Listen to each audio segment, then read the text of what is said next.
நம்ம இப்போ எல்லாருமே காலையில் எந்திரிச்ச உடனே டூத் பேஸ்ட் வந்துட்டு ரொம்ப யூஸ் பண்ணுறது ஒரு வழக்கம் ஆயிடுச்சு. அந்த டூத் பேஸ்ட்டில் இருக்கக்கூடிய கெமிக்கல்ஸ் வந்துட்டு நம்ம எவ்வளோ நமக்கு உடம்பு கேடுன்னு யாராவது நம்ம யோசிச்சிருப்போமான்னா இல்லை, யோசிச்சுக்க மாட்டோம்.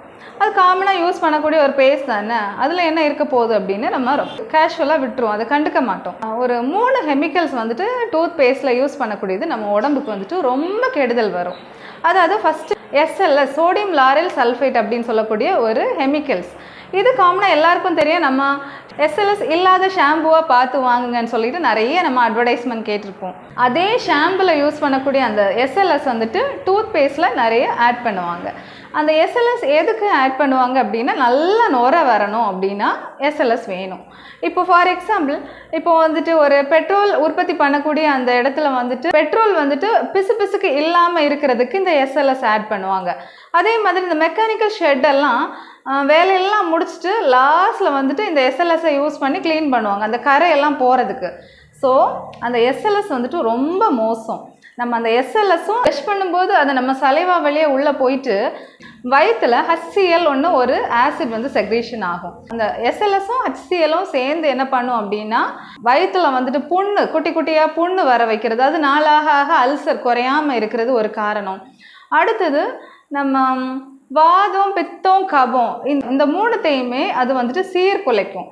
இதனால நிறைய பேருக்கு நிறைய நோய்கள் வர்றதுக்கு ஸோ அலையா விருந்தாளியா இந்த கெமிக்கல்ஸ் இருக்குது. அடுத்தது 2வது பார்த்தோன்னா ஃப்ளோரின் வந்துட்டு எவ்வளோ யூஸ் பண்ணணும் அப்படின்னா, ஒரு 17 ppm தான் யூஸ் பண்ணணுன்னு நம்ம மருத்துவ நியதி. ஆனால் நம்ம யூஸ் பண்ணக்கூடிய பேஸ்ட்டில் எவ்வளோ இருக்குது அப்படின்னா, ஒரு 80 to 100 ppm வரை யூஸ் பண்ணுறாங்க. அதுவும் நம்ம உடம்புக்கு ரொம்ப கெடுதல். 3வது பார்த்தோம் அப்படின்னா, ட்ரைக்ளோசன் அப்படின்னு சொல்லக்கூடிய ஒரு கெமிக்கல்ஸ் யூஸ் பண்ணுறாங்க. அந்த ட்ரைக்ளோசன் என்ன பண்ணும் அப்படின்னா, நம்ம உடம்புல வந்துட்டு ஹார்மோன்ஸை வந்துட்டு சீர்குலைக்கிறது ஒரு முக்கியமான காரணியாக இந்த ட்ரைக்ளோசன் இருக்குது. ஸோ இதை ரெகுலராக நம்ம யூஸ் பண்ணும்போது நம்ம உடம்புல இருக்கக்கூடிய ஹார்மோன்ஸை வந்துட்டு சீர்குலைக்கும்.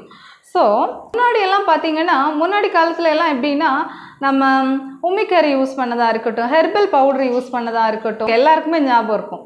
அப்போ என்னமோ 1000ல் ஒருத்தருக்கு ஏதோ பல் சார்ந்த பிரச்சனைகள் வந்தது என்னமோ உண்மை. ஆனால் இப்போது 75% மக்களுக்கு வந்துட்டு பல் சார்ந்த பிரச்சனைகள் ரொம்ப காமனாக இருக்கும்.